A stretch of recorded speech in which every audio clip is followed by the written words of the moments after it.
Siapa yang datang di sini tapi dia sudah tidak orang punya anak di sana. Terikat dengan perkawinan di sana. Ada? Tidak ada. Oke, kalau tidak ada, yang harapan kita waktu kita berkat tidak ada satu orang muncul dari sana bisa masuk ke berkat di sini. Semoga tidak ada satu yang muncul dari sana bisa ke sana itu muncul datang ibu anak kecil dan bilang Romo jangan berkat bisa di suami. Semoga ini tidak terjadi. Kalau ini terjadi artinya kita mau berkat yang salah. Ya. Semoga kalau ada yang kita orang punya anak di sana. Ya toh? Kalau sudah ikat yang ada yang terikat di sana, tinggalkan yang ini dulu secara. Jadi dia sudah ikat satu di sana, mau ikat anak satu di sini. Ya toh? Kalau terikat yang perkawinan sebelumnya itu menjadi halal. Lalu yang berikut halal hubungan darah yang di sini. Siapa yang hubungan darah? Mereka garis lurus. Misalnya, dengan keponakan. Ada. Ini contoh garis lurus ya. Garis lurus menyambung garis satu itu garis lurus. Sama-sama harus dengar lalu dicatat di sini. Ya toh? Yang saya tidak salah bapak harus nikah dari kampus sudah ada sampai ke nikah. Sampai ke salah satu menara harus dicatat. Akta nikahnya. Lalu yang berikut, halangan penculikan. Nah, ini. Siapa yang menikah takkan dia orang punya anak tidak suka dia, tapi dia culik bawa datang di sini untuk nikah dengan dia. Jadi kalau ada yang merasa diculik, itu halang. Jadi siapa yang ajak ke gereja Katolik, kamu harus keluar. Ya toh? Yang buruk menuju gereja Katolik itu yang harus kamu hindari. Selesai. Dan prinsip yang paling pertama dalam perkawinan Katolik begini. Selama masih ada nafas, kamu dua harus bertahan. Semoga kamu ingat begini ya, karena ini intinya. Selama masih ada nafas, dia tetap istri saya. Selama dia masih ada nafas, dia suami saya. Bisa toh? Jadi, selama dia masih ada nafas, dia tetap istri saya. Selama dia masih ada nafas, dia tetap suami saya. Itu saja. Ya, terima kasih banyak. Yang bisa saya sampaikan kamu, semoga bisa menjadi pegangan bagi kamu dalam perjalanan selanjutnya sebagai suami istri. Dan yang tadi kita sudah omong bersama, kita tidak dengar lagi kataan bahasa dan kata dua pasangan. Nah ini kita senyum-senyum. Kalau kita dengar berarti kamu terlebih untuk yang berkata dengan saya. Nanti kita ada tugas tersendiri. Untuk kita yang namanya awal ini, kita yang sudah dibaptis, kita menjalani hidup pada panggilan itu. Kemudian kalian memilihkan selain kita yang awal, juga untuk mereka yang akan menjawab panggilan khusus, yaitu menjadi imam biara dan biara. Jadi untuk panggilan ini kita semua sudah dibaptis, yang menerima serta dibaptis kita menjadi anggota gereja Katolik secara resmi, menjadi putra putri Allah, menjadi anak-anak Allah. Kalau kita sudah menerima sakramen baptis. Berkait dengan ini, kalau untuk mereka yang memiliki panggilan khusus yang tadi Ibu sudah katakan bahwa itu diperuntukkan untuk mereka yang membangkitkan diri untuk pelayanan hanya kepada Tuhan dan umat, yaitu pastor atau kita kenal dengan panggilan khusus ini mereka yang dikaitkan dengan sakramen imamat. Sakramen imamat di sini yang diperuntukkan untuk orang yang kita bisa menjadi uskup, kemudian kita bisa menjadi imam, dan kita bisa menjadi yang boleh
sebelum kita mulai dengan materi dan dorong kita seperti itu ya, Pak Menurutnya.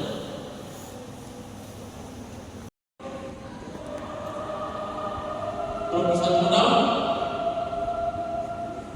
kamu pergi mana? Pergi sedikit.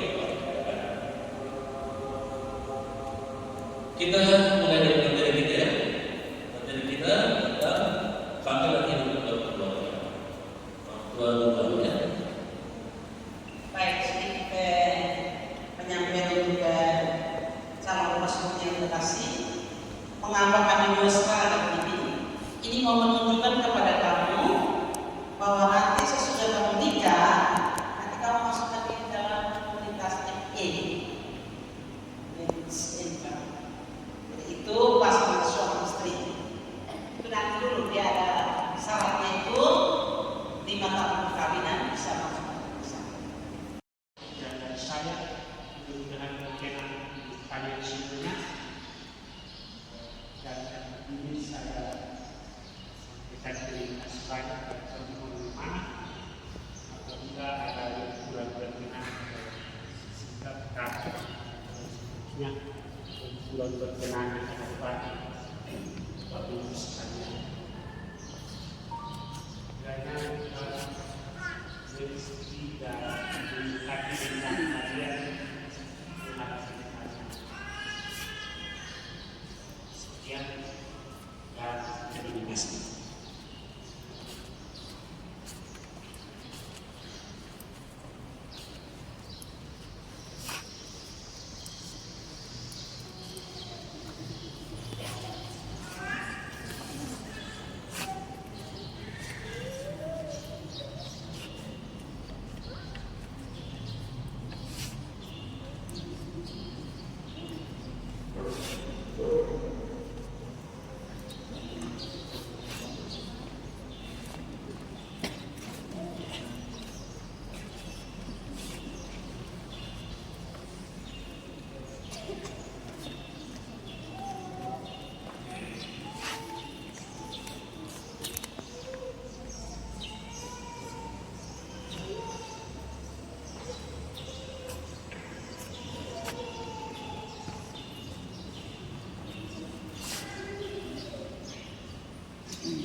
Selamat pagi.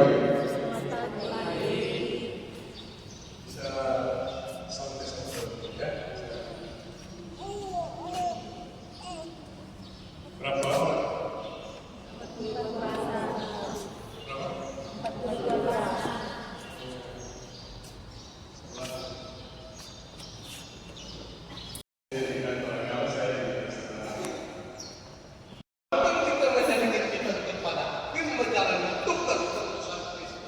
Sebagai imam, nabi dan rasul.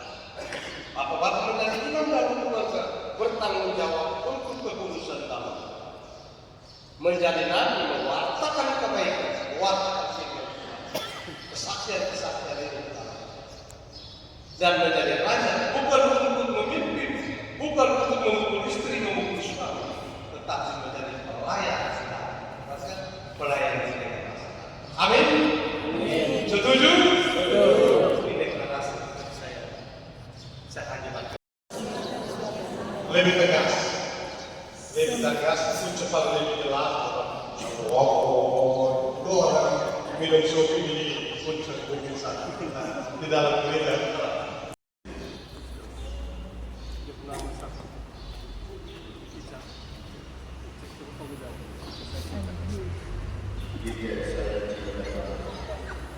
Saya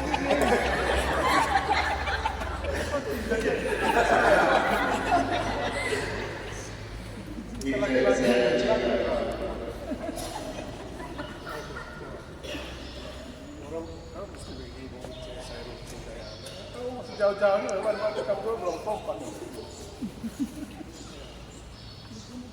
Ya.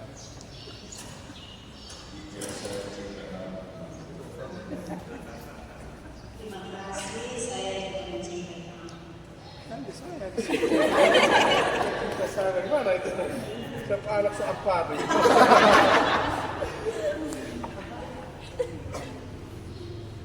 Oke, lanjut. Baik, terima kasih atas Yunus. Saya juga mencintai kamu. Masa nilai lagi. Baik, itu kita sementara. Semoga teman-teman yang lain, adik-adik semua, adik-adik, anak-anak bisa seperti mereka. Memang benar-benar ada satu yang lain. Tidak asal kenal saja, atau tidak saling memudahkan salah satu. Seperti tadi saya bilang yang laku, tapi di sini tidak.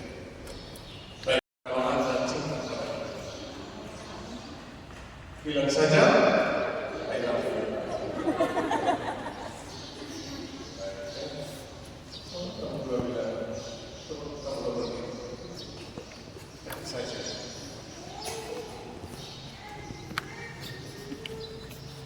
Kali kan saya bilang I love you. Coba kamu dua, kan saling berharap. Coba kamu dua saling berkenalan diri. Bagaimana memperkenalkan diri? Ini saya.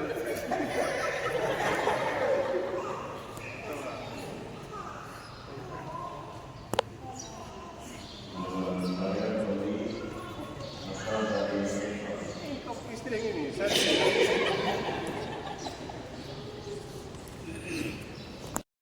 tahun 1978 tentang akta perkawinan. Yang kedua, Undang-Undang Nomor 23 Tahun 2006 tentang administrasi kependudukan dan peraturan-peraturan pemerintah, peraturan presiden itu tidak keberatan mendaftar peristiwa kependudukan dan peristiwa penting, memberikan pelayanan yang sama dan profesional kepada setiap penduduk, dan menerbitkan dokumen kependudukan dan pencatatan sipil.